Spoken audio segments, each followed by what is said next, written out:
Top of the morning. Hello there. Are you ready for whatever we're gonna do? Because I am not. Who knows? We'll see what goes on. Okay, so what to discuss?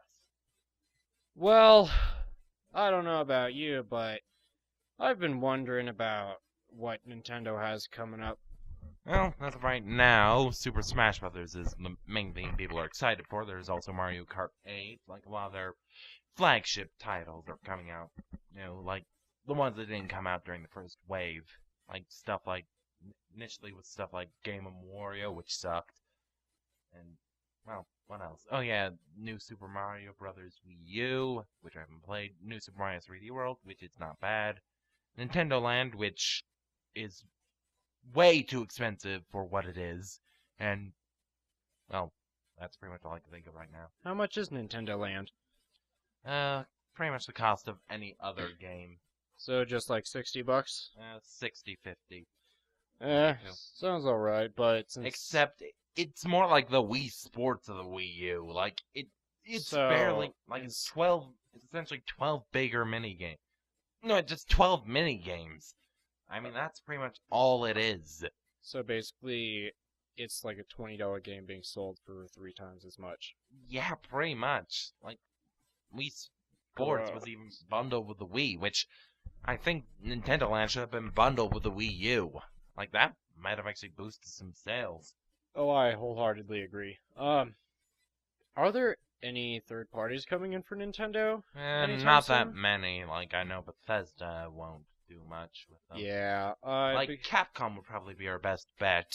Because I think we all can agree that everybody's been wanting a new genre or company coming in with Nintendo because, honestly, as much as we love our sequels or remakes or spin-offs, we all would like something new to come out. Well, I believe Shigeru Miyamoto is working on new intellectual property. Yeah, that's nice, because it's like, of course... last time... pardon me. The last time he did that, we came out with Pikmin. I think everybody loved Pikmin. Yeah, that's why there were 3. So... Well, that's really nice, because I think everybody just wants something new to come out, and hopefully and most likely it will come out with the classic Nintendo multiplayer, where just the whole family or all your friends can join in. Yeah, I don't get it. What happened to local multiplayer while we're on that? Nintendo pretty much seems to be the only one who does that. What's the word? Incorporate? Not incorporate. Like, some other companies do it, but they're the main ones who do it. Like, that's pretty much their goal, isn't it? Because like, they don't really do much with online, yet everyone else does much online, and yet local multiplayer... Yeah, like, even just, let's say, the new Call of Duty games, you can only have 2 people on the same console, which I think is ridiculous. Yeah, no, even 4-player split screen? Hell, GoldenEye had that. That's the main reason why people were buying Nintendo games back in the day, and still are, simply because not everybody has multiple consoles that they can share online with, and if although online gaming is more of a recent phenomenon. Like, I think one of the oldest consoles to have actual online capabilities is actually the Dreamcast. Oh yeah, and I was actually more for streaming games, if I remember correctly. In fact, it didn't really pop off until the generation of the PS3 and the and the Xbox 360. Even PC focused more on LAN parties. Oh yeah. Like, some did it, but it wasn't very profitable. Everybody grab your Ethernet cables. We're gonna go to my house. But yeah, PS2 and the Xbox had some online stuff, but it was really limited. So yeah, the Xbox certainly had more online capabilities. At least it had Halo. Like, PS2, like, there were barely any games that you could play online. Like, I know Star Wars Battlefront you could. And, oh, yes. Like, hell, even this Ratchet Deadlock, I believe, had capabilities with it. But those are pretty much the only 2 games I can think of that used it. Oh, of course. But that's when everybody started to try it out. They thought, oh, we could probably do something with this. And sadly, only Nintendo's really kept their at-home multiplayer capabilities because Like, I mean, some do it. Like, Little Big Planet is a great game for local multiplayer, but everybody loves that. like, fighting games, of course, are pretty much the only genre that's exclusively kept their local multiplayer just for the fact that their game kind of needs it. But even so, such games such as... What's the newest Mortal Kombat? I don't remember. But the newest Mortal Kombat, that has 4-player for local play. But, of course, it's still only 2 people at a time. Yeah, although that's... Fighting games have always been doing that. Like, I think really the only 4 players at a time fighting game is Smash Brothers and PlayStation All-Stars. Probably so, yeah. Yeah, and before anyone else says anything, PlayStation All-Stars is inspired by Smash Brothers. It's called a rip-off or homage or whatever you want. It is Smash Brothers for PlayStation characters, okay? If you haven't been able to tell, then you should probably just freaking jump out a window. Oh, and before you say anything like, oh, crossover fighting games are so common, like Marvel does them with Capcom. Yeah, here's the thing. We're not complaining that it's a crossover fighting game. Like, PlayStation can actually do that. Like, Microsoft can't do that because the only titles they could probably get is Alan Wake and Halo. Oh, yeah, of course. But still, the reason we're playing is not only does it look like a Smash Bros. Game, it feels like a Smash Bros. Game. It has items like a Smash Bros. Game. You have lives like a Smash Bros. Game. Like, the main difference is just actually how you kill people. Yeah, the 2 big differences I found were how you kill people and just... Oh, what was the other one? That's right, the controls. Because, oh yeah, they have the classic PlayStation controls for those said characters. That it just doesn't feel right. Because honestly, been playing the Smash Bros. Games for years, and that's just, it always felt right. But when you go to the PlayStation controls, it just doesn't work out. Yeah, admittedly, the PlayStation All-Stars definitely needed some polish. Like, that is one game, despite my railing against it for being kind of a Smash Brothers ripoff, is a game I definitely want to have a sequel to. Like, not sure how the copyright will fall out on that one, but, like, the PlayStation All-Stars 2 would be awesome as long as they go back and say, no, maybe we could do this better, huh? This could use some tweaking, and nobody like this. Oh, this people really like, let's expand it, like more customization, more characters, more everything. It'd be awesome! Yeah, the thing is with my issue with PlayStation All-Stars is that each individual aspect of the game all put together, it just looked like a pile of because... Oh yeah, and before remember, do DLC better next time, okay? Oh, gross. Like, no locked-on DLC, like, and perhaps for that amount of price, have more than 4 characters and 2 stages. Oh, that was just... I forget how many stages it was. I think it was 4 characters and... Yeah. Something like that. That was stages. a terrible decision, and so... Like, it cost about $20 total. Yeah, and so, honestly, the stages themselves, and the idea is that the stages try to kill you and interact with you, I think that was just amazing, but... Like, if they do that again, have more variety in how the stages kill you. Like, maybe have a bit of random generatedness rather than just being a set animation that goes through. Like, yes, I've seen Onion Master, I believe that's his name, fight off a giant robot how many times? Yeah, so... Also, it's the stage combinations themselves. I think that there should be an option where you can choose either the individual worlds to fight in, or have a combination of the 2. Because, for me, it just set me off when it was just a mashup every single time, and it just didn't... Like, it was goofy, and it was entertaining, but it just wasn't that all appealing. Now, personally, I like the mix-up. Like, it just made me laugh most of the time. And even that was kind of badass, like going out of the plane and going into New Columbia. Well, yeah, like, that was a cool moment. Mashups were good ideas, but I mean, I think you should have the option to do either mashups of the stages or just the worlds themselves. Yeah, I suppose mashups is another difference, at least. The stages are all very segregated, but yeah, with like here, the mashups I thought were really cool, and I'll say this: Spike and Parappa the Rappa, Sony, I love you for putting them in the game. Oh, and also, where's Ape Escape 4? Yeah, Ape Escape 4, please. Thank you. You don't even play that Ape Escapes. No, but I'm supporting your decision, okay? It's what friends do.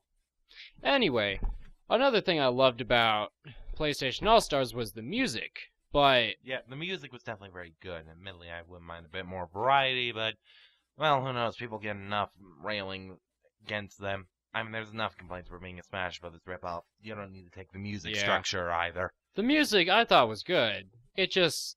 Actually, the music is one of the few things I don't have complaints about, because it's good music, they put it in well. And even some good remixes, like, although I'm not exactly a fan of you having to unlock the characters' themes. Yeah, that is disappointing, but it's something we gotta deal with. Oh, and I'll say this, Raiden's final attack is awesome. Oh, you gotta admit. Like, I'm not even gonna spoil it.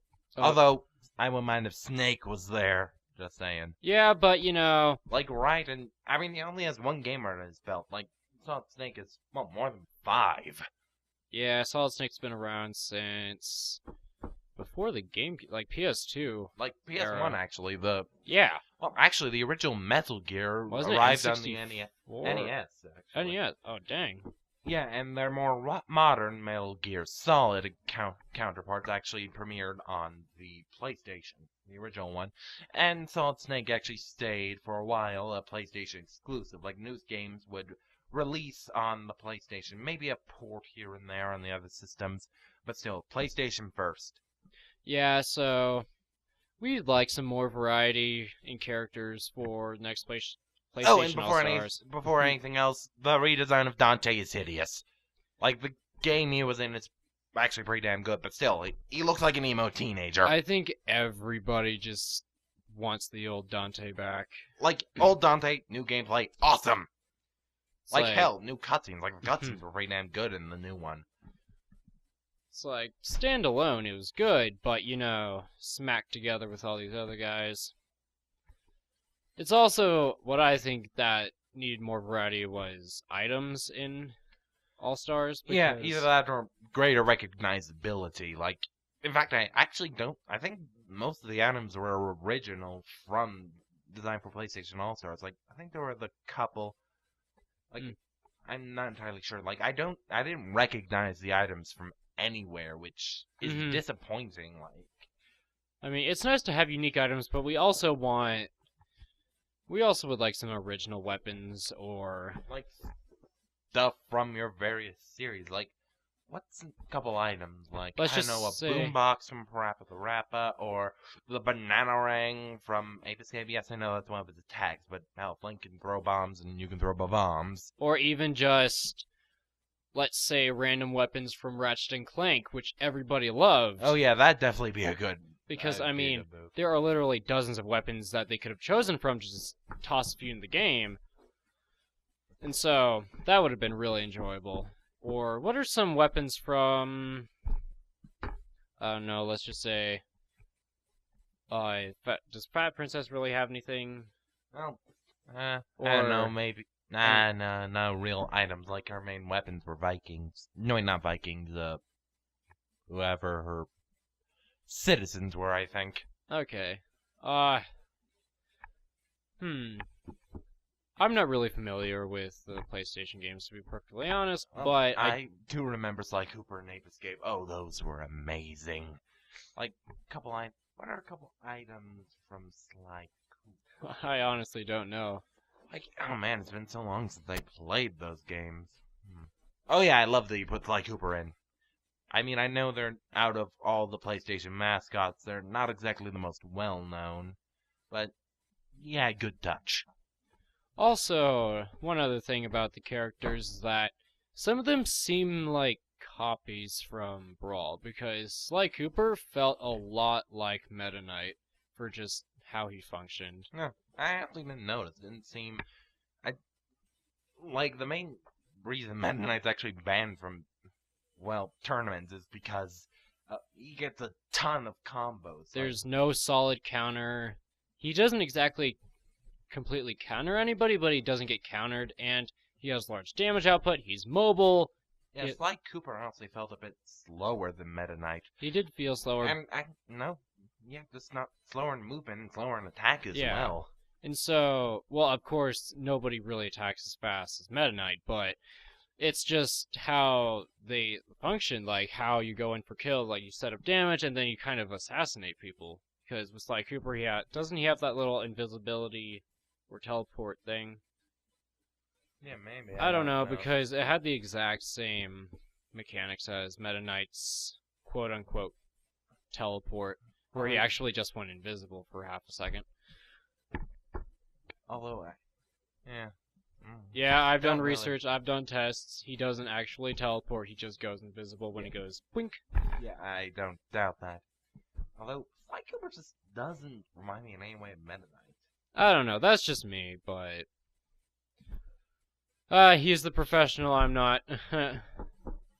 But, yeah, so PlayStation All-Stars, individual aspects, like stages and music and just, like, characters chosen, that was pretty, like, I honestly thought that was pretty good for characters chosen. Like, yeah, if you could get more copyrights, like, if you can get Crash Bandicoot and Spyro, although I do believe I do believe Sony did have some trouble getting their copyrights, but if you could do that, like, I don't know, just offer them a cut of the sales, or something.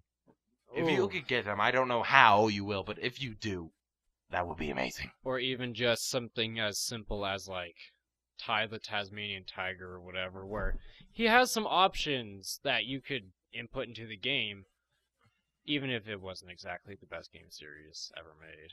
Yeah, don't even remember that. Like, that wasn't... Like, I don't think Sony actually had anything to do with that. Like, that'd probably be one of the... That's the note. Oh, and also, next one, focus... Like, honestly, the character selection felt a bit too...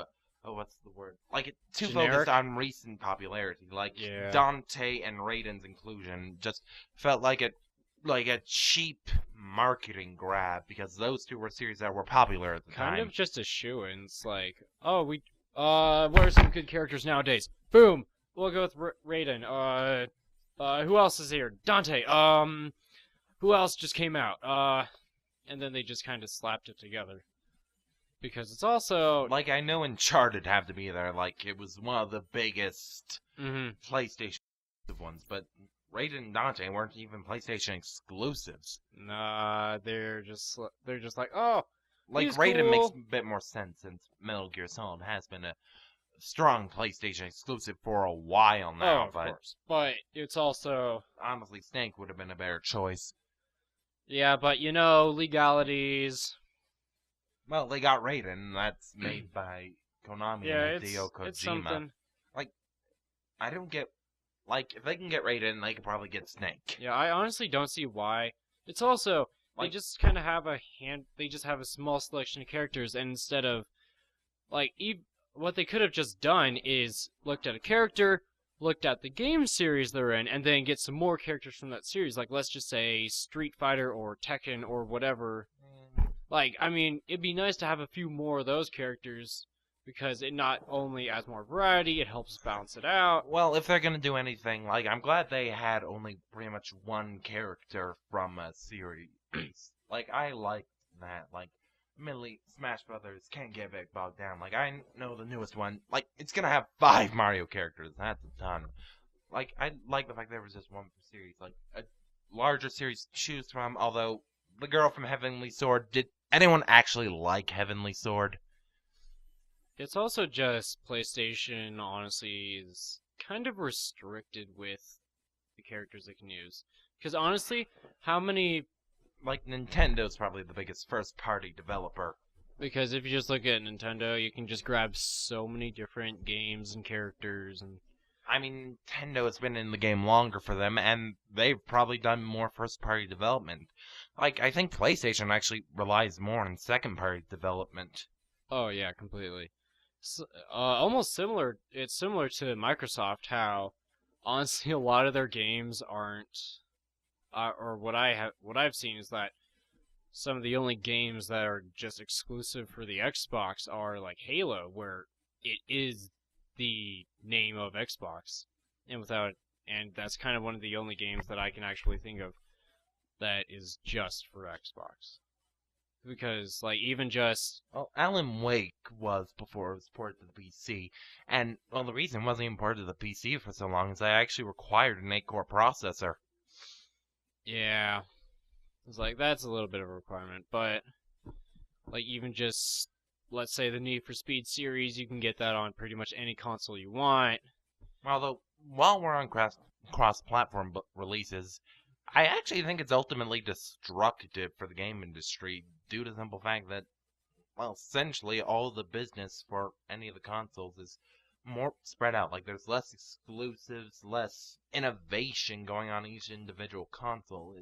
Any innovation is going to be towards all of them, and kind of just devalues each console. Yeah, well, of course, Nintendo's still staying on the top because they have their special exclusive titles. Because although the Wii U's doing horribly. I mean, everybody knows how. Like the 3DS actually started out pretty bad as well. It's bad, but it has gotten much better. Yeah. I've seen huge steps of improvement because even just the spin-off sequels, whatever, coming out, like, what was it, Luigi's Mansion 2? Yeah. That people flipped out over. Like, people loved Luigi's Mansion. Well, some of them. Some of them did. Like, it was a very loved but divisive game, primarily because it's not a Mario game. Like, people complained that, oh, Mario didn't release on the GameCube first, Mario wasn't a launch title, and it wasn't a year till Mario Sunshine came out, which then people hated because of Flood. But, yeah. But it's also, 3DS has come a long way from its release. Yeah, I mean, Animal Crossing New Leaf. Oh my gosh, that was one of the biggest games last year. Yeah, there was also Fire Emblem Awakening. Oh, dang. There was even Pokemon X and Y, of course. Okay, given that Pokemon is one of the biggest freaking because of Game Freak, it's one of the biggest parts of Nintendo. Frankly, it's one of the biggest franchises, period.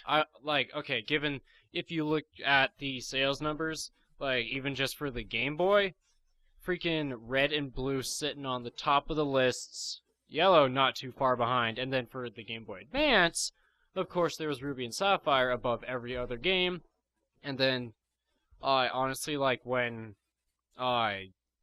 Game Freak decided to end with Pokemon Black and White 2 on the DS, that was the end of the DS era, because like Nintendo had said that this marks the end of the DS Lite era, and that's around the time when the DS Lite stopped being sold. Yeah, I mean, they do, like, Nintendo sticks to a strict 6-year, like, development cycle. Like, 6 years, their old console stopped being supported, and a new console will come out. Like, every 6 years. Like, they've stuck to that for a while. Like, since their inception. Like, PlayStation, Xbox, especially PlayStation, are a bit looser on that. Like, honestly, like, there's almost no pattern. It's pretty much just whatever they can come up with. Like, yeah, I think the PlayStation at least has a 6 to 7 year development cycle. Like 6 to 7 years, their newest console will be released. Mm-hmm. But still, their oldest consoles are still supported for years after. Yeah, Nintendo's pretty much, alright, we're going to move on. Honestly, I think because of Pokemon X and Y, 3DS became hugely, way more popular because just of a few selection of games, like X and Y. Yeah, X and Y and New Leaf are definitely big ones. Yeah, and then there was Fire Emblem, Luigi's Mansion 2, just these freaking first-party titles. Is Animal Crossing first-party with Nintendo? Yeah. Okay. And so it's just these really big first-party games that everybody loves, everybody gets Nintendo consoles for, and that's what makes Nintendo what it is. It's also just the main use of the Nintendo consoles, because honestly, with a lot of the PlayStation and Xbox games, it's pretty much focused for like preteens and teenagers and young adults. Like, admittedly, the other consoles are more focused towards the adult demographic, if sometimes idiotically pandered to. Yeah, but like, there are some good mature games, like The Walking Dead is incredible. Oh my gosh. But given that it's kind of for all consoles. Yeah, all consoles, but like, I think Infamous is good. Like, I have high hopes for Infamous Second Son, and from what I can tell, that's going to be a dark game. Yeah, but with Nintendo, it caters for the whole family, so of course it's going to be hugely popular. Although, if I'm to give some credit to PlayStation, I think they actually might have done the best job of getting a diverse selection of games. Like, we have Little Big Planet for the teens, or the people who just want something that isn't just gray, gray, gray. Oh my gosh, yeah. Like, they even have Killzone for people who want that, even though it doesn't look that good. And It's something.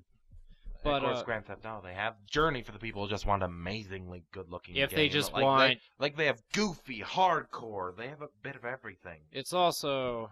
Well, I just think Nintendo...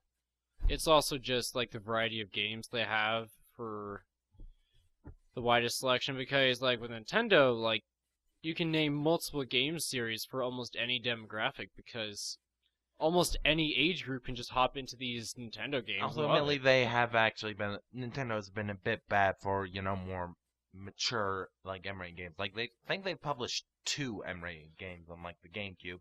Yeah. And they weren't very good. Like, Santy's Dark Requiem wasn't that scary. And N64 was the last era of, like, actually dark Nintendo games. No, not really. Like, the only one I can really think of was, like...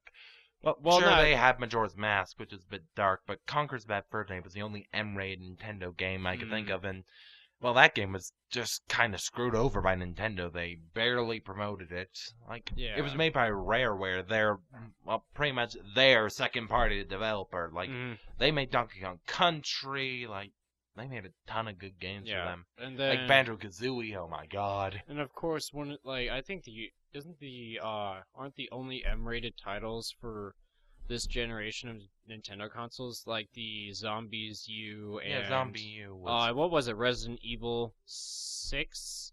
That was... I don't think... Yeah, Resident Evil 6 I think was on the Wii U, but... Like, everything's being ported over to the Wii U now, which... or some of them are for the 3DS, because there was a Resident Evil available for the 3DS. Yeah, Resident Evil Revelations, I believe, which is eventually ported to home consoles. Yeah, so, it's like... Nintendo has been focusing on just, like, friendly family stuff. Get everybody in the same room, just hang out, but the other, like PlayStation kind of just does whatever, but it's mainly been just 2 players at home. I think Xbox is really the only one that, like, their main demographic is M-rated. Like, it's, like, older teenagers and adults. Like, PlayStation has a much, like, out of all of them, a much more diverse... But at the cost, and not only styles, but intents and demographics. Yeah, but at the cost of having very limited online play compared to the others. Because Microsoft, honestly, is kind of the king of online play right now. Yeah, even the idiots. And so, of course, you can pretty much... I honestly think you can just say Microsoft owns online gameplay right now. Well, besides PC, because, PC does everything right. Yeah, PlayStation itself is doing fairly well, and given the sheer amount of cross-platform games, like, you won't really notice the difference. Like, aside from the whole hacking fiasco that occurred a while ago with PlayStation, but generally their online games are pretty much, you won't see a difference from the Xbox to the PlayStation. Yeah, it's just also just general online capabilities, because Xbox... Like with the 360 compared to the PS3 and Wii, it's had the greatest diversity with what you can do, because with the Wii, the games themselves might have something like even Brawl, all you could do were a match with a few other people, and that's kind of it. Or with like Mario Kart, like you could do a few races with people, but with Microsoft and their games, they focus a lot on the online capabilities.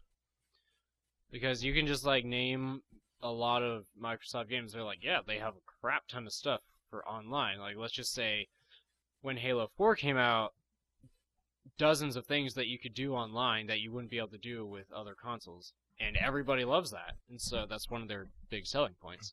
Although, I still don't think there hasn't been a successful MMO on a console. Like, if anything, if anything, Elder Scrolls Online and Final Fantasy XIV: A Realm Reborn might do it, but honestly, given the first Final Fantasy XIV, I'm not exactly have hopes for that. Although Elder Scrolls Online will probably do a bit better. We'll see, because... I mean, it is Bethesda, and Elder Scrolls is probably, at least in terms of environments and lore, the best to be translated to an MMO. Yeah, it just depends on what people can pull off on these consoles, because it's also... You kind of need a keyboard for how many functions we have for the PC, but Although, even then, you don't really need that. Like, regular RPGs don't need that. If you're going to do an MMORPG, you could just do that, except with more people. No, what I think that you could do is pull off a Diablo or like, specifically Diablo 3, where I loved how they set up just everything with the controllers. Because you could just do so, like, you had a lot of commands and everything, but they set up the controller just right. So, like, the controls didn't really feel clunky or like, it wasn't rushed. It felt right for a freaking... What would you even classify Diablo as? Real-time strategy. Yeah, so it's like, that's one of the few RTSs I've seen that can actually pull that off on a console. So I think if an MMO was set up similarly to that, they could actually pull some serious stuff off. Well, if anything, if they do a console, they'll have to pull more from the knowledge sphere of regular console RPGs than MMORPGs. Mm-hmm. Like, oh my god, we're spiking all over in the audio. It's that. Whatever. I'll fix it in post. But yeah, anyway, so... What was I talking about? Oh yeah, they'll have to pull more from the sphere of regular RPGs and console RPGs and MMORPGs and the general PC, wisdom that you must have everything binded. If you don't have 20 keys binded to your keyboard, you're a failure. You know nothing. You're unskilled. Yeah. Oh, while we're on that, you can't... Yeah, I play with gamepad on TF2, and I kick people's asses, okay? Want to tell me how keyboard, like everyone with keyboard and mouse, would kick people with gamepads? Come at me, bro. Yeah, so it's like that... Yeah, it's not even too... It is a pretty big issue, but it's also what the game developers are willing to do. Because... Although, admittedly, Elder Scrolls, out of all the valuable franchises, probably the best one to go into MMO with. Mm-hmm. Because, although... And besides, is it being developed by Bethesda? Elder Scrolls Online? I think so. No, it's not. Oh.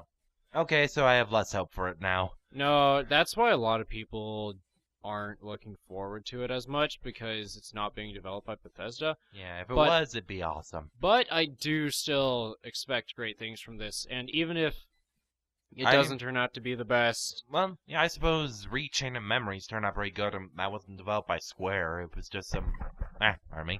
That was just developed by some random people. Oh, man. Rechain of Memories. Anyway... Well, that one was good, except for the lack of multiplayer. Seriously, the Game Boy Advance game had multiplayer. You couldn't fit it in on the PS2. Like, you could just have it so each player gets a save file. Like, okay, you want this save file? Okay. You want this one? And just battle out with two controllers. Okay, anyway, like, with... hell, you do it split screen Kingdom even. Hearts in general hasn't been known for its multiplayer, but... Well, except in portable games, in which it's actually had quite a bit of multiplayer, like 358 over 2 days had multiplayer. Oh, Birth that by was Sleep the best of all. Like, Birth by Sleep had some multiplayer. Yeah, I think you could actually battle other players. Like, you could do that in 358 if you turned off friendly fire. But this one is specifically set up for you to kick each other's asses. But like, I hope in 2.5 they keep the multiplayer from Birth by Sleep Final Mix. I hope. Like, you better, Squat. 358 functionality minimum. Like, if you have less than that, like, if you pull a Recoded on us, I'm just gonna freaking kill somebody. Because Recoded had the worst multiplayer of all the games. It was so lazy. It had multiplayer? Okay, think of it like this. It was worse than the Street Pass from the 3DS. It was basically, you sync... Oh, yeah. Yes, the old attempted Street Pass they did in the DS games, where you actually have to have the card in it.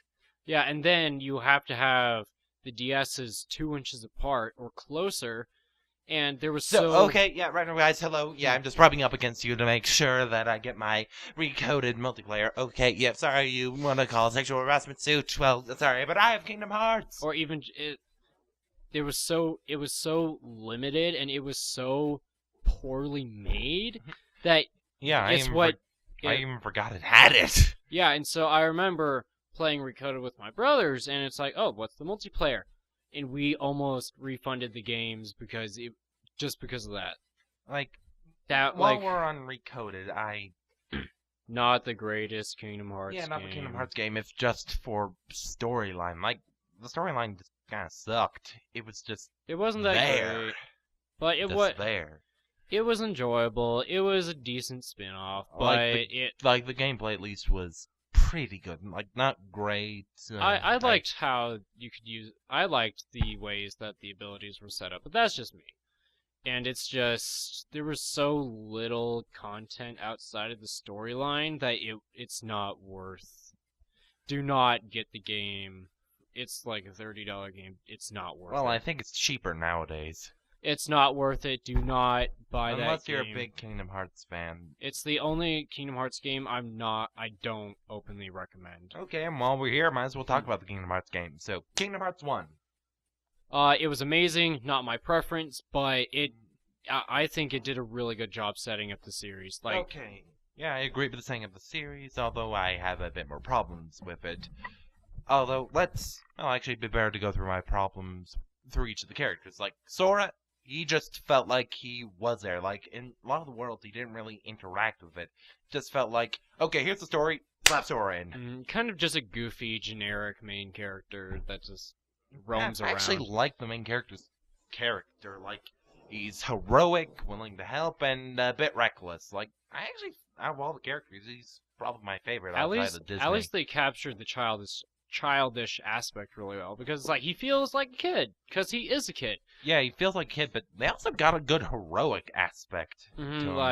Well, after you play the game, you're like, whoa, this dude's actually really cool. Like, well, cool as in he did a good job portraying himself as a hero and not being a complete douchebag or whatever. Yeah, like Alice, that's pretty much one of the first worlds you visit in the Alice in Wonderland, and that was actually one of the worlds I really like the story. Like, it explores Sora's naivety, although minimally, and well, essentially he sacrificed himself for Alice, which I really liked. It's also that, well, what are some other things that you have complaints about? Well, might as well go through the other two main characters. Number one, Riku. He felt like an emo douchebag. I mean, mostly because of the performance, because that performance was, more like, hold on, how to do it? What's a good thing I could think of? Like, I don't know, when he talked to Captain Hook, he just felt so monotone. Admittedly, Riku was not the best portrayed in the game, like, but Sora actually had really good voice acting. Like, my favorite line is, "I'll never let you touch Kairi's heart." Like, I can't perform it right, but that just has a sense of badass. Yeah, well, as badass as Sora can get. And it's actually pretty good. Yeah, and with Riku, like, I have to admit that he wasn't exactly the greatest character ever portrayed, but I personally did like him, and just how his character was played out, it was alright. I liked it. He didn't. That's just me, but, like, I think there was good character in there, but the voice actor, like, how he portrayed him was my main issue. Although I can't say that for the next character, Kairi.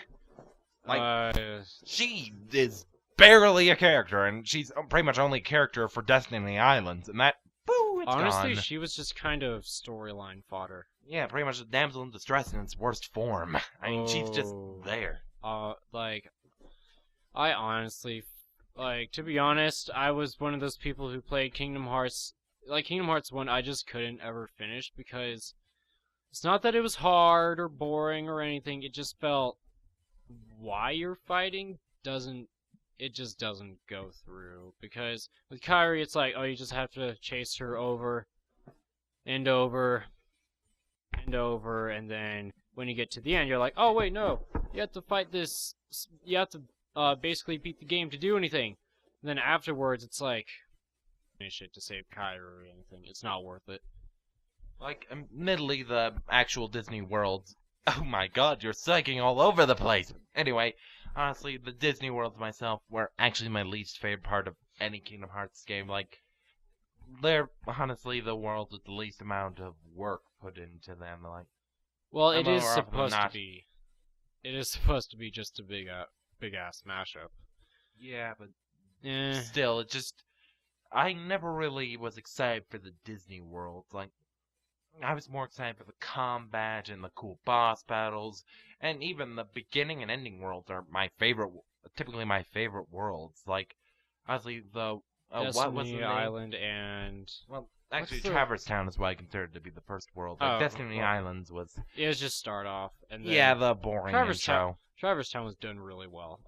Yeah, and See, what's the last place called? yeah, I don't know, the Heartless World. I don't remember, but Yeah, the End of Worlds. Yes, the End of Worlds was Yeah. like that was really cool. yeah. Oh, yeah, it was. I remember watching my brothers play through it, and I'm like, dude, that's some awesome stuff. Like, they put some serious effort into that. Okay, and well, we're done with Kingdom Hearts 1. Next, Chain of Memories and Chain of Memories. Chain of Memories, I really enjoy it. Just the look, the feel, the mechanics. I loved. There's not much I have to say to complain about it, except that Marluxia, Yeah, he's a was- bitch. like, just it wasn't just his personality, but just how they set him up. You had to level grind so much to actually get anywhere in the final boss battle. Yeah, and Doom. That's like, fuck it. Yeah, Like, if it didn't have Doom, it'd actually be a very cool boss battle, but Doom, fuck you. yeah. That's Marluxia was one of the only complaints I had about Chain of Memories. Although, honestly, it's one of my least favorite in the Kingdom Hearts series. It's just for, well, a couple reasons. Number one, the gameplay. Like, I just never got into the card collection. It just didn't feel right. Like, That was actually what I really enjoyed about it, because it was just such a unique step away, and there aren't many games that have been able to take a step like that and actually make it work. Because like, if it could do it better, I'd probably like it. Although, except even then, it just, like, didn't feel right as an action RPG. It's, like, hard to put into words. I just really liked it. And then what my other complaint is that Like, honestly, I think what maybe my problem with it is that, like, there isn't enough cards in your deck to battle most things. you have to level grind really far to get Yeah. enough cards. But and then there was my other complaint was Riku's card deck. It was automatically set. It was automatically it was just predetermined, and it didn't feel good when you went through the game again. And it's just Riku's worlds were so restricted compared to Sora's. Yeah, It didn't even feel like a second storyline. It was basically just a little bit of extra gameplay. Yeah, I mean, the Riku storyline is pretty much just, like, any story is in the Hollow Bastion. Like, any of the worlds he visits, no story. I mean, the worlds pretty much function as a form of boss rush. It honestly is, and it's just Although, admittedly, I did like Riku's card setup better, because, well, honestly, it felt like I was able to more enjoy the actual strategy of picking what cards to use, when to use them, and how to put slates together. Like, No. honestly, I think maybe the fact of actually having to combine your deck, build cards, and then figure out optimal strategies with slates, and which Riku's- cards to choose, which ones to choose when, which slates to use, which one do you want to focus on. Like, I think maybe it was just a bit too overwhelming with all you needed to do. well, Riku's card deck was the one where you just get a handful of cards and you have to go with it. I didn't like that at all. Although, I liked the Dark Meter, like, you transformed That was into really Dark cool, and Meter. then you were a lot stronger. You had different combinations. You had actual slates. Oh, that was really enjoyable. But overall, Riku's side of Chain of Memories, no, could redo it, it just didn't feel right. It was bad. Like, honestly, overall, it was poorly put together. It just didn't work out. But overall, Chain of Memories, itself was a good game. And then Chain of Memories, that was kind of just like you have more options, the game looks a little bit better, but it does take out the multiplayer, which is a bit of a minus. But Marluxia was better to fight. He still has that Doom slate. Like I said, if he didn't have that Doom slate, I'd probably love the boss, but with that Doom slate, like, I battle all that time and he hits me with a Doom, I can't figure out the right cards, I'm dead, I have to start it all over, like Vexen, which is an instant revival if you get KO'd, doesn't work if you're attacked by Doom. Yeah, but Ugh, I did like the extra diversity in oh yeah, in and Chain of Riku, Memories. Riku's a bitch. Like, the Riku replica. I mean, you fight him 4 times! Nobody liked Riku Replica. He looked cool, but he was just a dick the whole time, and he wasn't fun to fight. It was like fighting. What's that lady from the organization? Larxene. It was like fighting her over and over. It was downright unenjoyable. Yeah, like, that's the main reason I didn't finish the original Chain of Memories. Although, I actually think the Rikus were harder in Chain of Memories. For me, I liked fighting. Larxene and Replica Riku just weren't enjoyable bosses. Well, quote-unquote bosses, if you can count a 2-minute battle a boss fight. It was more of just an extra enemy popping up, and it doesn't even really give you anything. Except, you get an extra card. Okay, anyway, for the story. Like, Namine is Kairi done right. I really liked the Chain of Memories storyline. Like, Namine is a wonderful character, just for the fact that we actually see her captivity. We actually see the organization manipulating her and threatening her in order to mess with Sora. And actually her messing with Sora and being kind of the villain, the cause of events, was really cool. Well, it was more of like like with her, I think people in general, or what I've seen, people just generally enjoy Namine more than Kairi simply because she's an enjoyable character to, well, not really interact with, but be influenced by, to really work for. She has an actual personality! Oh my god, like, Namine, I can't think of one person who didn't like her, simply because, like, when you, like, both Chain of Memories and Re-Chain of Memories both, like, do a really good job of showing who she is, like, what her problem with the organization is, where she came from. Like, it's a sad day when people prefer the nobody over the real person. Yeah. Strangely enough, she had more emotion than Kairi. Yeah, I mean, I think they were even voiced by the same person. I honestly think it's hilarious and sad and just everything, because it's like this person is not supposed to have any emotions or anything, yet she's seen like being sad or happy or caring or scared. When Kairi's pretty much just like a sack of meat through Kingdom Hearts 1. Like, she does almost nothing except be like, Sora, help me! Then she's asleep almost the whole game. And just...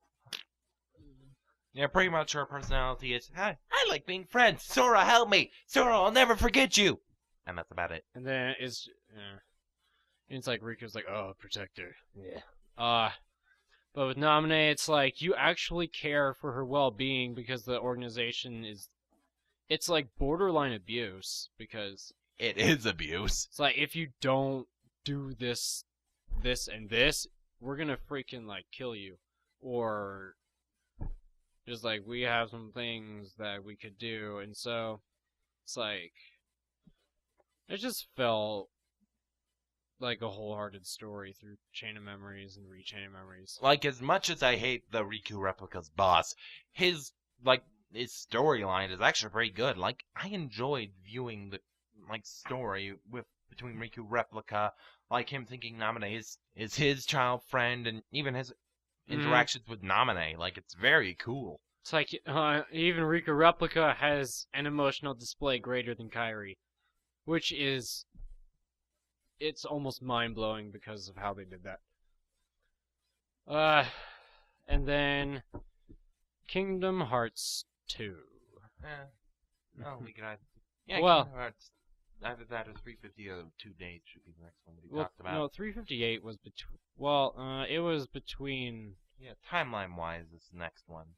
Although I think the next one to be released was Kingdom Hearts 2. Yeah, Kingdom Hearts 2 was... Incredible! Like, the story was good, the characters were good. Kairi actually felt somewhat interesting, still not a... Wasn't the best... Three-dimensional character, but she's at least a two-dimensional one.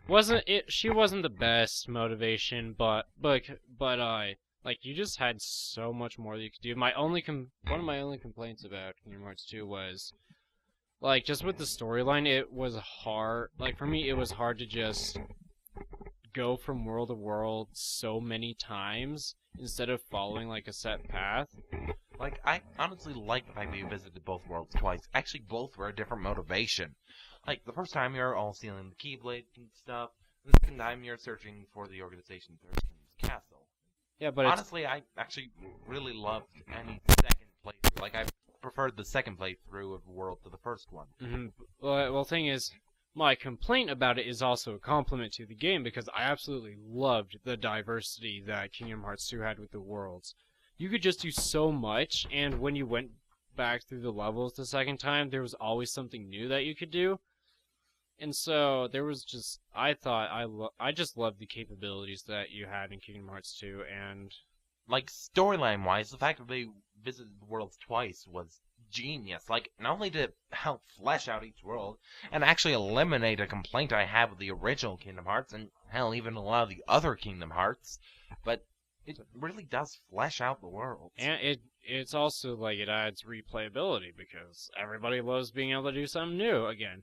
And then I Like, you think, pretty much have to replay it to beat the game. and I just have to say that I love how well they did the final world again, because like the world that never was, that I thought that was an amazing setup. Like, incredible design. In fact, although I do think part of the design was actually inspired by the secret movie, which wasn't actually, like, they actually had to plan Kingdom Hearts around the secret movie. Like, they didn't plan, like, Nomoro didn't build the secret movie with, like, any concrete ideas of what he would do in the sequel. It's just a concept movie of what he'd like to do, which, well, then when making Kingdom Hearts 2, they had to place the quotes that appeared in it along with all the environments and stuff, and even the enemies, like the Neo Shadows. Yeah, but like with the world that never was, it like for me it was just an eerie, dark kind of.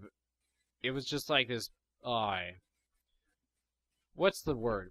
It was like a foreshadowing place that Foreboding? well, foreboding, you could also say that, but like foreshadowing also, like, you know something bad is going to happen at some point here. And so there's just always this whole eerie feeling where it's like this empty world where there's only some nobodies and Neo Shadows. And then when you get into the castle, like, going through some of the organization, I thought that was freaking amazing because it's like the bosses were actually had a lot of variety compared to the having to fight Pete or whoever over and over again in Kingdom Hearts 1. Although, admittedly, to have a boss to fight over and over again, I actually quite liked Pete just for how goofy he is. He was goofy, he was kind of cool. We worked with him, but the organization, like, that's like my favorite group for Kingdom Hearts because it's like they have a diverse group of nobodies that has their unique pasts, like their personalities are so diverse, the way you battle them and just their battle styles and powers are like so different from each other that I just loved it so much. Okay, my main, well, what's the word I'm thinking of? Like, contentious point is actually the intro. Like, on the one hand, it actually had a very intriguing and investing story, like, slowly building up Roxas going to with Sora. Like, the boss fight with Axel was really cool, but it was just so long. Well, Axel in general, you have to fight him like 4 times. Yeah. I just remember once in the 6th. Like, the intro is what I'm talking about being long. No, but like, the gameplay, I actually liked that it was very long, the game itself. Like, it just let me get so invested in the world and have so much to do, get my money's worth, I suppose. But the totally. intro is what I'm complaining about being long, because, like, 7 days. It was just all set up, but like, it was actually a pretty cool setup, but still, so long. Like, yeah. I'm mixed It's just about like, how about just drop us in for, give us like an hour or some gameplay for dropping us in, and then just let us go on with Sora and we'll be fine. But otherwise, yeah, they did a good job because it wasn't just 7 agonizing days. It was more of like, alright, I guess I'll just do this. But then when you got to Sora's part, you're like, yeah, let's do this. Okay, then. Next game, 358 over 2 days. In my opinion, it's kind of a mixed bag, story-wise. Like, the gameplay is actually a solid translation of the Kingdom Hearts gameplay onto a DS. And, well, even the leveling system and stats and whatever you want to call it, the system they used was actually pretty cool. Although, story-wise, it got better near the end, but good God did it stumble out of the gate. From my opinion, I think it was one of the best storylines out there because, of course, you start out. It is a sketchy start, but after a little bit of playing, you're like, "Whoa!" It's like, "All right, let's see what we got here," and then you end up just like bonding with Axel and Shion, mostly Shion. Although Shion itself, I'm having a bit of a mixed bag. Like, I'm not sure if I'm engaged in her as a character. Like, it's very weird. Like, on the one hand, you kind of barely have a personality beyond, Roxas, you're my friend. And although actually figuring out who she is a bit interesting in itself, so I'm not sure if I like her. I really liked her because for me, it was just you're like, oh, who's this? And then you learn, you just hang out a little bit, and then it's almost an interactive romance in a sense. Not exactly what they're going for, but well, it was kind of a weird. It was like an in-between relationship and friendship thing, but I really liked how they played it out and just how you didn't exactly. She wasn't really a damsel in distress. Yeah, she actually held her own. Although my main problems don't come from the fact that she's damsel in distress, but she wasn't, or girl needs to be helped. My main problem with her is that she didn't have much of a personality at all. Like, admittedly, I know she's a Sora replica, which Rox is falling in love with himself. Yeah, it all gets really weird, but whatever. And so for me, it's just like this girl who, I guess there isn't too terribly much personality to her. It's just there isn't too much personality to Roxas. No, he's a bit better. At least he's emo. But like with Shion, it's like you just interact with her. You like help her out. She helps you. And then it's like you, Axel, and her become best friends, and then it's like the farther you go in the game, the more what's the word? Engaged? Yeah, engaged. The more engaged you get into the gameplay, and you're like, well, I'll have to agree with that. Like the story gets more and more gripping deeper as you go and on. Like it explains so much from the other games that were missed. You're like, whoa, wait, what? And then you find out just how things work, and then for me, once I got to the end, like the end was just like a freaking double emotional whammy, where it's like first you have to freaking kill it's like essentially your love, and so it's like you have to kill her, and that was like freaking okay, depressing. Loopy ships Sion Roxas. Yes, I kind of do, so whatever. And so it's like after that you freaking kill your best friend, and then he like is like forced to basically forget her, and then he goes to the world that never was, and he gets stuck, and you basically get stuck between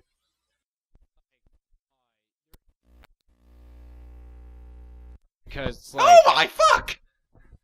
Look at that! Dang.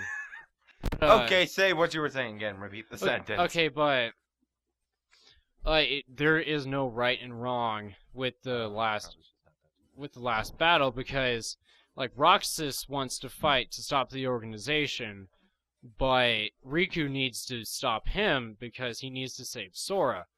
And so it's just you're like, there is no right and wrong, and it's just whoever wins.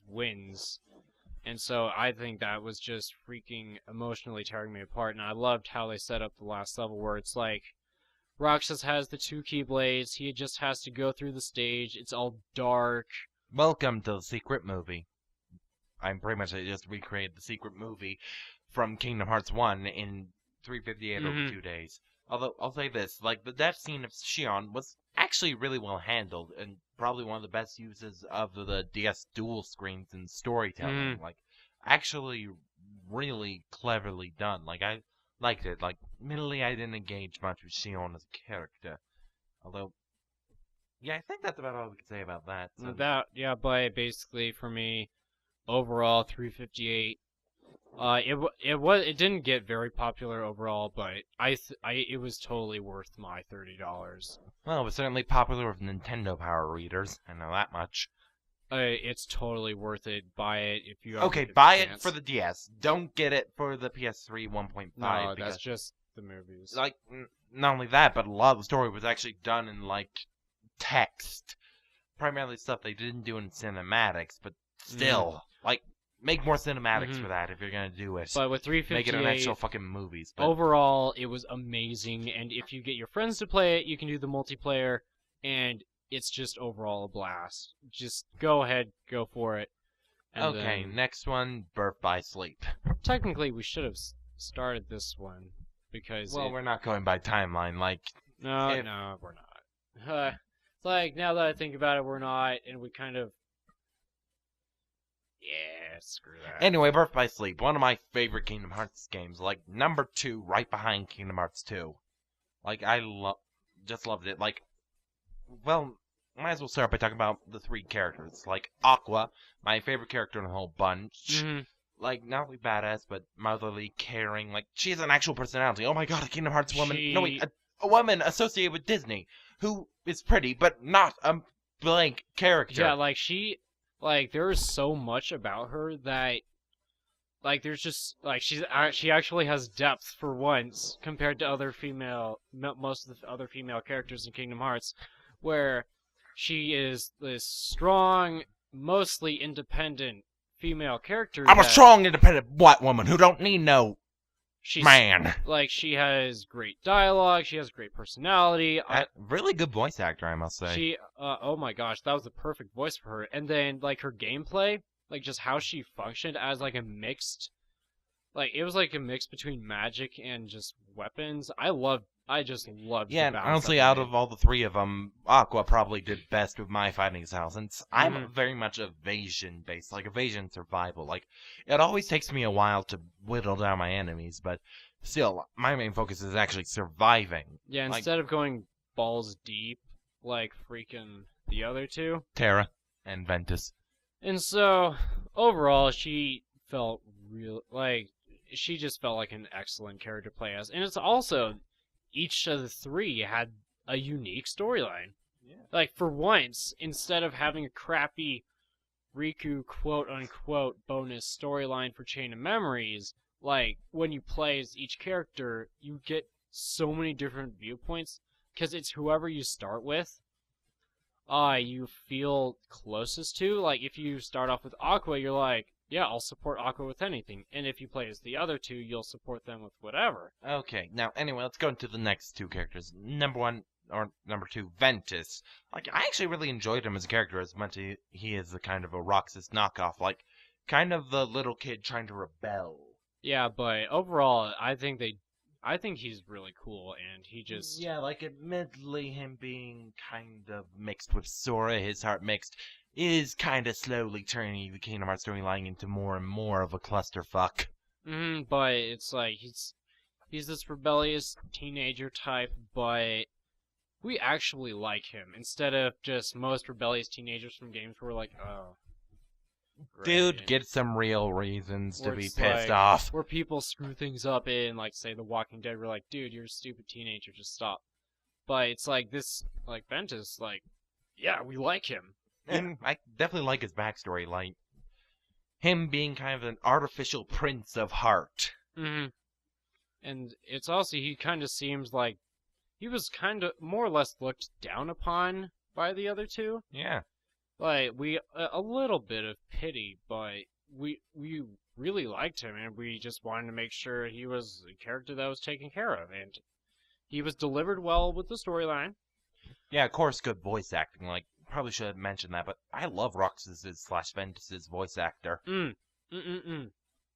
Well, a lot of the voice acting in Kingdom Hearts games overall are really good. Yeah, some minus of them, Kairi and Riku. Well, Riku from the first game. Yeah, Riku got a bit better. Even Kairi did. Yeah, Kairi, she becomes likable. Anyway, with Ventus overall, it was wasn't he more of speed oriented with his? Yeah, I think so. Because I know Terra, he was like the bruiser of the trio. Yeah, Terra was the big one. And might as well go to the next one. Like, that's probably the one most people have complaints about. And not gonna lie, Terra's kind of a dumbass. Yeah, but I think he was a really cool guy. Yeah, really. Although him getting continuously tricked by the villains was a bit bad. Like, have him be tempted. It was redundant. Have him be either tricked, tempted, like how he goes to the dark side, be a bit diverse. Like, admittedly, his ideas is actually a bit, like, cool. Like, how do you know which one's a good guy? Like, how do people know which one's a good guy and the bad guy? Like, pretty much most sort of just trust the first person he sees. Like, oh, Captain Hook's being kind of a dick. Well, we better stop him. Yeah. Well, the other one is like Captain Hook saying Peter Pan being kind of a dick. Terra, oh, I'll stop you. Stop him. But Terra, he was comfortable. Well, he was a little bit clunky for his game mechanics, but it worked out because it's like he's just trying to be protective, more or less. He's trying to make his own path, and so he's just going through he's just trying to make his way in the Kingdom Hearts world, and I think they did a good job with portraying him as his unique character. Okay, and I'll say this. This is actually made be for the first time Kairi appeared in Kingdom Hearts game that I actually liked her as a character. I mean, she was a little kid, but still. She was freaking adorable. You have to admit. Yeah. You're like, ah! Although, admittedly, how Aqua goes about her is a bit awkward. Like, this charm, like, kind of a spell or whatever she did, like, always make sure there's someone to protect you. There'll always be some person to protect you. It was I a don't know, little... like, I can just imagine Kairi going, like, wait, why do I need someone else to protect me? Why can't you just, like, give me some... Yeah, it's a little... Give me a magic wand or something! Yeah, it is a little awkward, but it works out. It's all good. And then overall... Although, one moment I do remember, like, when they were all meeting, all three of them were meeting up, I forget the world, but... Like, no, Hollow Bastion is where all three of them went up, and... Well, Ventus came up with, like, tickets to something, and he said that I should bring my parents. No, he actually said I should bring an adult. In the original Japanese, he said bring his parents, which is quite funny because it seems like Ventus ships Aqua Terra. Although I do remember seeing one complaint about how that, like, Master Ericus was telling Aqua to go and protect Terra and Ventus, which some people saw as kinda sexist, like they claimed Ericus was doing it because she was the woman there, like be a mother to them and such. Although, honestly, I don't disagree because Ventus is a child and Terra has stones for brains. He's a... Like, she's honestly the only one who... Bag of hammers. He's strong, he's protective, and, well, not really loyal. No. No, but certainly very protective. Like, him fighting Ericus to protect Ventus, like, that was cool. He's like, dude, I'm here. She's like, bro, I'm kind of here for you. But Like, honestly, I think Ericus was actually a boss I really enjoyed, but that moment was one of my favorite in the entire game. But, like, I think making Aqua more or less the leader of the three was actually a really good decision because she's not a dumbass. It's like, she is a strong female role that people actually like, for once. Because how many quote-unquote strong female roles do you actually see in video games overall? Well, if there are any, they're in a unitard pretty much, either unitard, bikini, or thong. It's like the closest thing you can get is honestly, the best two I can think of is Samus Aran and Alex from Half-Life. Like, those two are pretty much the two other ones you can think Aqua of. is like one of the few female roles not over-sexualized. She's not made this stupid bitch. She is like this... Like, she's not some femme fatale. Yeah, she's just like this, she's just, this, what would you say? Motherly, I suppose, is the first word. Pretty much, like, she's just like this kind of generally attractive, and she's caring, she's a little bit funny at some parts. Although Ventus is actually probably one of the more funny ones. Yeah, like, she isn't made for comedy, but she does have her moments, and so she's just kind of, overall, really enjoyable as a character, because, like, overall, just look at how their roles play out. And honestly, And honestly, Aqua's probably out of all of them the one to get the most screwed over. Like that game, everyone got screwed over. Like either her or Terra. mm-hmm. But Like Terra at least has willpower. yeah, but overall, I loved her character a lot. And Like although in terms of bosses, like the bosses out of this is actually probably one of the best Kingdom Hearts. Like I love every single boss in this one, even Vanitas. some diversity. Oh my gosh! And it's also the challenges that they provided. Oh yeah, that actually reminds me of one of the bonus bosses. Like I think it's Vanitas Remnant. He only has 1 bar of health because he's that hard to hit. You don't even freaking bother with it. Like once I get 2.5 in Birth by Sleep Final Mix, I'll probably actually level grind up to 100 and actually take on some of the bosses. Otherwise, don't even bother. Although, let's talk about secret bosses, I suppose. Like Kingdom Hearts, I felt the secret bosses, at least in my second playthrough, were a bit easy.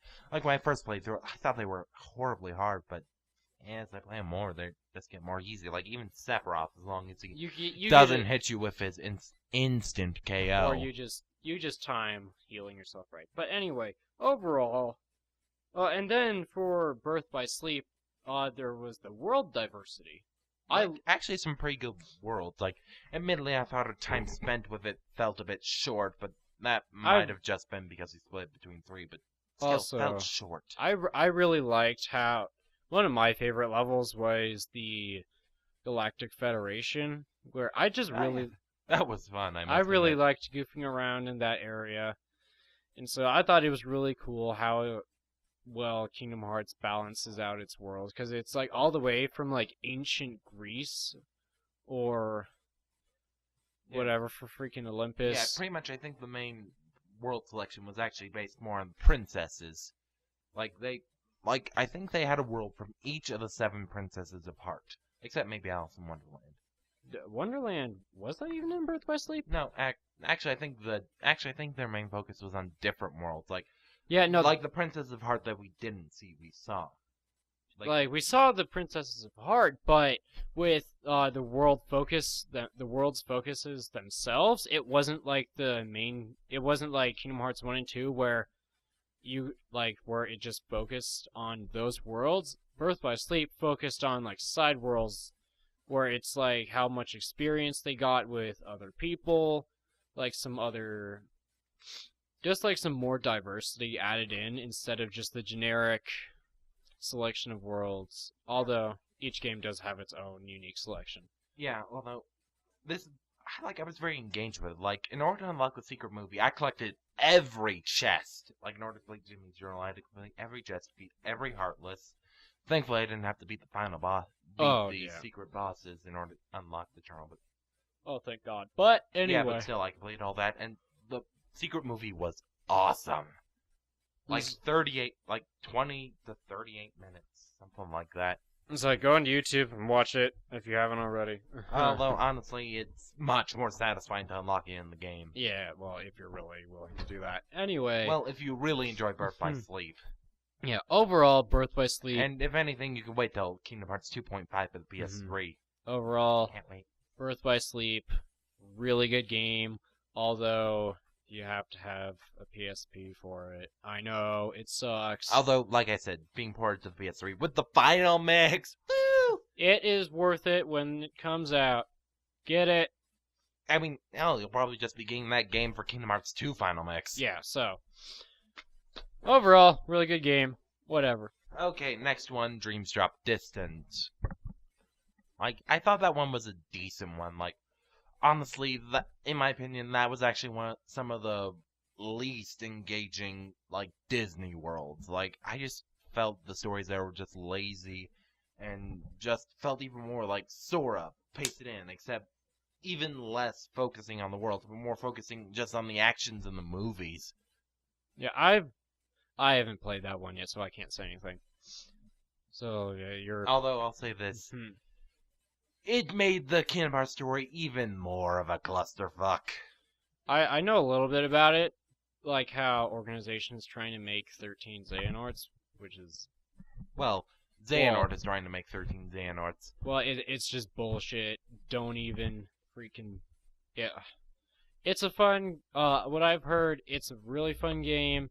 Like, it's fairly engaging. It's not the most engaging compared to the other games. Like, some of the stories are pretty good, although mostly once again, the first world and the second world. Although even then, the Traverse Town, I wasn't that particularly engaged by. You also have to play the previous Kingdom Hearts games to know what's going on in Dream Drop Distance. Otherwise, you get dropped into this game not knowing anything, and it's even worse. So, don't even try unless you've played at least 1 and 2.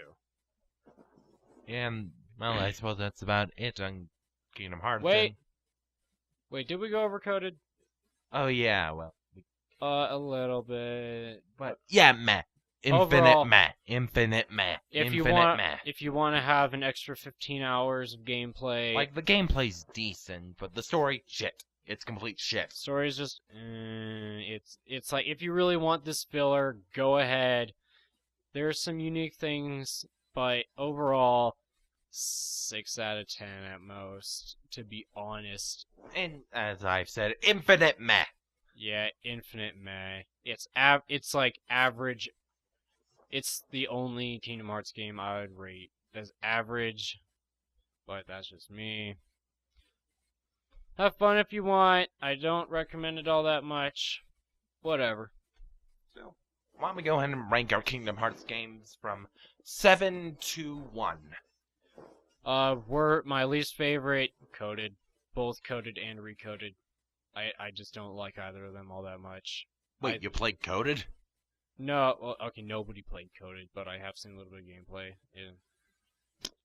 Because it was just for the mobile phone. Yeah, although for a mobile phone game, it actually looked pretty good. Good mobile phone game, not a good game compared to the other Kingdom Hearts as a whole. Okay, 6. Oh boy. I would say Dream Drop Distance, but I haven't played it, so I'll just leave. Okay, that. actually, let's go 6 for you, since I've actually played Dream Drop Distance. I honestly don't know, because it's kind of hard for me. Okay, why don't I just set mine? Like, number 7, of course, coded. Honestly, I'll put number 6 and 5 in the same game. Dreams Drop Distance for its storyline and Chain of Memories for its gameplay. Like, I just wasn't all that engaged. Number 4, the original Kingdom Hearts. Like, I still consider that game a class. No, actually, number 4, 358 over 2 days. Like, solid gameplay experience, although the story stumbled a bit. 3, the original Kingdom Hearts. Like, that thing I still consider a classic. Like, solid gameplay. Like, actually a very damn good story, minus Kairi and Riku. Number 2 would be Birth by Sleep. Like, wonderful story, wonderful characters, great gameplay. Although, now that I think about it, I think I'm going to go and put Dreams Drop Distance at 5 just for its gameplay. Actually, you know what? I'm going to switch it. Okay, let me try that again. 7 recoded, 6 Chain of Memories, 5 through 58 over 2 days, mostly for its lackluster story and decent gameplay. 4, Dreams Drop Distance, I thought had the superior gameplay, but not that great story. 3, original Kingdom Hearts.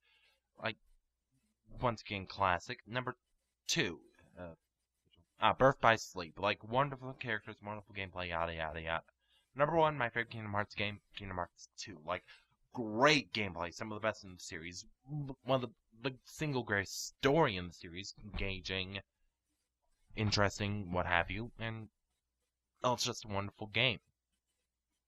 Alright, for me, since I haven't played Dream Drop Distance yet, I will eventually. I'm just not going to list it, but for my personal list, my least favorite to favorite is from Recoded as my least favorite, and then it's, honestly, Birth by Sleep was really cool.